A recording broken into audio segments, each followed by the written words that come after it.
2025 সালে মানসবাগ সার্বজনীন দুর্গোৎসব পুজো কমিটি ৭৮তম বর্ষে পদার্পণ করলো। এবছরে শিল্পী ঝুলন মেহতারির ভাবনায় মানে তরঙ্গ তুলে ধরা হয়েছে। তরঙ্গ হচ্ছে ওয়েভ, মানে এটা হচ্ছে শুধু জলেরই তরঙ্গ না, শব্দের তরঙ্গ, শক্তির তরঙ্গ, মন্ত্রের তরঙ্গ, আলোর তরঙ্গ, সব রকম তরঙ্গ এই মণ্ডপে তুলে ধরা হয়েছে এবং মণ্ডপটা সম্পূর্ণ পরিবেশ বান্ধব উপকরণ দিয়ে তৈরি করা হয়েছে। এখানে আর্টিফিশিয়াল কোনো উপকরণ ব্যবহার করা হয়নি, এইটাই বিশেষত্ব। হ্যাঁ, যেটা মণ্ডপের তৈরির জন্য যেটা ব্যবহার করা হয়েছে, বাঁশের চটা, যেটা বেড়া যেটাকে বলি, তারপর মাটি, তারপর হচ্ছে লোহা, তারপর হচ্ছে কাঠ, প্লাই, তারপর হচ্ছে ইটের টুকরো, এরকম বিভিন্ন রকম পরিবেশ বান্ধব, মানে যে পরিবেশ ক্ষতি করে এমন কোনো বস্তু এই মণ্ডপে ব্যবহার করা হয়নি।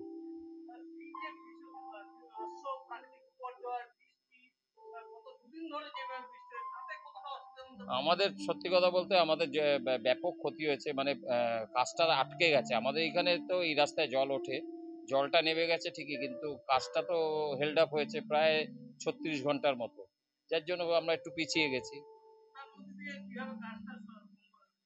যাই হোক, বেশি পরিমাণ লোক লাগিয়ে আগামীকাল আমাদের উদ্বোধন, মানে আগামীকাল হচ্ছে 25শে সেপ্টেম্বর সন্ধ্যা 7:30টায়।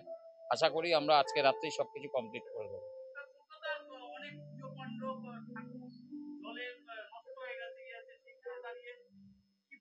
খুবই দুঃখিত, কারণ হচ্ছে সারা বছর মানুষ, দর্শনার্থীরা এই দুর্গাপুজো বাঙালির প্রধান উৎসবের জন্য তাকিয়ে থাকে এই 5 দিনের জন্য।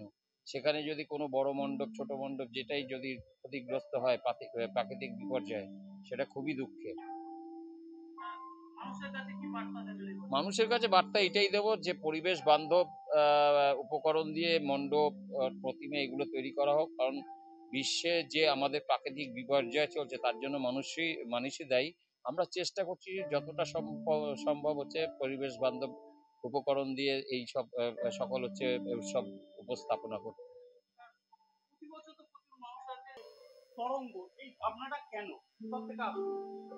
এই ভাবনাটা এই প্যান্ডেলের মধ্যে, আপনার এই থিমটার মধ্যে সব কিছুতে একটা ওয়েভ আপনি দেখতে পারবেন। সেটা জলের তরঙ্গ হতে পারে, কোনো সাউন্ডের তরঙ্গ হতে পারে, মানে তরঙ্গ তো একরকম হয় না, তরঙ্গ বিভিন্ন রকমের তরঙ্গ হয়। সেই তরঙ্গ, সেই ইয়েটাই আমরা তুলে ধরেছি এই প্যান্ডেলের মধ্যে। এটা মোটামুটি আমি প্রায় 2 মাসের কাছাকাছি।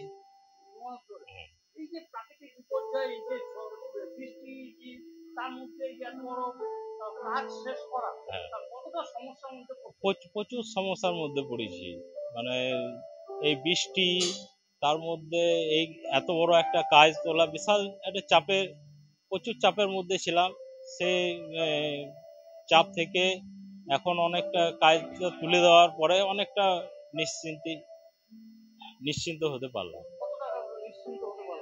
এখন মোটামুটি 98% নিশ্চিন্ত হতে পারি।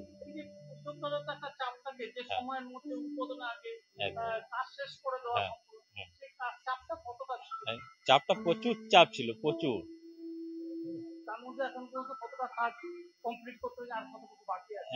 আমরা যা কাজ বাকি আছে কালকের মধ্যেই আমরা কমপ্লিট করে দেবো, একদম। প্রাকৃতিক বিপর্যয়, মানে এইভাবে বৃষ্টি প্রতি মুহূর্তে, হ্যাঁ, এই ভীষণ জলের মধ্যে জল জমে যাচ্ছে, তাতে কতটা কষ্টের মধ্যে কাজ করতে? প্রচুর কষ্ট হয়েছে। মানে এখানে একটু বৃষ্টি হয়ে গেলেই প্রায় 1 হাঁটু সমান জল দাঁড়িয়ে যায়। তার মধ্যে মানে কাজটা আমরা খুবই চাপের মধ্যে ছিলাম যে কাজটা তুলবো কি করে। তো আমরা যাই হোক, মায়ের আশীর্বাদে, এই ক্লাবের উদ্যোক্তাদের চেষ্টায় আমরা পেরে গেছি। এই কাজটা করতে আমরা বেসিক্যালি মাটির কিছু জিনিস, মাটির যেমন হাঁড়ি, লোহা, এই ফেলে দেওয়া ইটের টুকরো, এই পাখার ব্লেড, তারপর এই যে বাঁশের কিছু আমাদের কারিকার্য, এসবগুলো হয়েছে। প্লাস আপনার এই ফাইবারের কিছু কাজ, এসব দিয়ে একটা টোটাল বিষয়টা তুলে ধরা হয়।